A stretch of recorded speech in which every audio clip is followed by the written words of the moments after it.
ధర్మానికి జ్ఞానానికి మధ్య తేడా ఏమిటి? ధర్మం లేని జ్ఞానం, జ్ఞానం లేని ధర్మం, ఈ రెండు కూడా పనికిరావంటారు, ఎందుకని?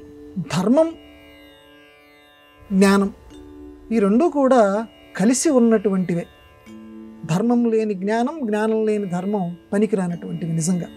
ఎందుకు ధర్మం అంటే ఏంటంటే ఆచరించేదాన్ని ధర్మము అంటారు, ధరించేటువంటి దాన్ని ధర్మము అంటారు.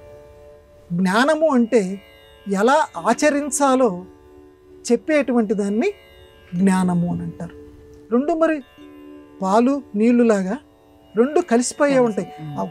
ఒక ధర్మాన్ని ఎలా ఆచరించాలో, పితృధర్మం ఉంది, తండ్రి ధర్మం ఉంది. తండ్రి యొక్క ధర్మం ఇది అని చెప్తే సరిపోదు కదా.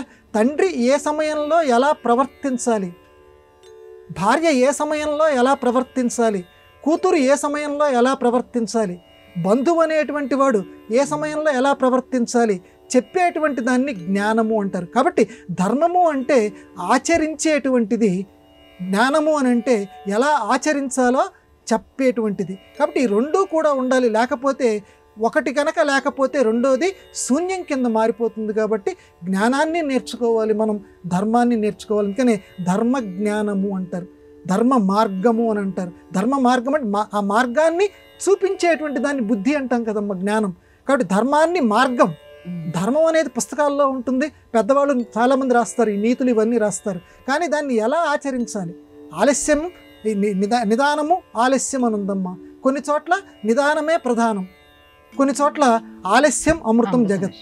ఈ రెండు ధర్మసూత్రాలు ఇక్కడ ఉంటే మామూలుగా లోకానికి అర్థం కావాలని ఆ రెండు చెప్పుకుందాం మనం.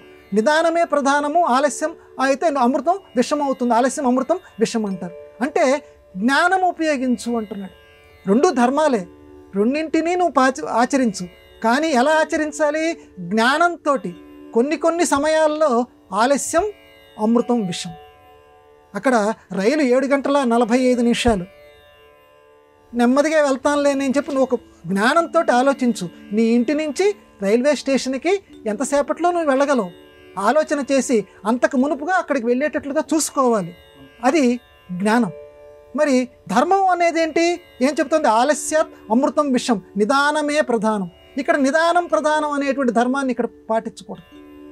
రెండు ధర్మాలే, రెండు ధర్మసూత్రాలే. ఇక్కడ నిదానమే, ఆ నెమ్మదిగా వెళ్ళొచ్చులే. అక్కడ 7:45కి ట్రైన్ ఉంటే ఇక్కడ 7:40 నిమిషాలకి ఇంటి నుంచి బయలుదేరితే ట్రైన్ నువ్వు మిస్ అయిపోతావు. కాబట్టి ధర్మసూత్రాలని ఎలా ఆచరించాలి తెలుసుకోవాల్సిన ఒక పద్ధతిని చెప్పేటువంటిది జ్ఞానం. కాబట్టి ధర్మం జ్ఞానంతో కూడుకోవాలి, జ్ఞానం అనేటువంటి దాన్ని ధర్మంతో ముడిపెట్టాలి. కాబట్టి ధర్మం లేని జ్ఞానం, జ్ఞానం లేని ధర్మం శూన్యం.